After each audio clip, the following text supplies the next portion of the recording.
সরকারি চাকরি অধ্যাদেশ ২০২৫-এর বিতর্কিত ধারা বাতিলের দাবিতে আজ সচিবালয়ের সামনে বিক্ষোভে নামেন সরকারি কর্মকর্তা ও কর্মচারীরা। তাদের প্রতিবাদে সকাল থেকেই সচিবালয় এলাকা উত্তাল হয়ে ওঠে। কালা কানুন মানি না, অধিকার খর্ব চলবে না, এমন সব দৃপ্ত স্লোগানে কাঁপিয়ে তুলছে পুরো প্রাঙ্গণ।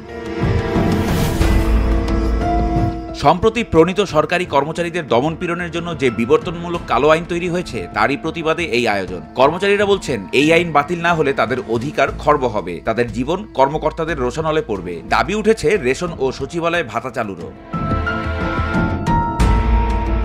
সংযুক্ত পরিষদের সভাপতি মোহাম্মদ বদিউল কবির এবং মহাসচিব নিজামুদ্দিন আহমেদের নেতৃত্বে একটি মিছিল পুরো সচিবালয় প্রদক্ষিণ করে স্বরাষ্ট্র মন্ত্রণালয়ের সামনে এসে অবস্থান নেন। কর্মচারীরা হুঁশিয়ারি দিয়েছেন, যদি এই কালাকানুন বাতিল না হয় তবে যে কোনো মূল্যে তারা তা প্রতিহত করবেন। এমনকি আইন মন্ত্রণালয়ের সব রুমে তালা দেওয়ার হুমকিও দিয়েছেন তারা।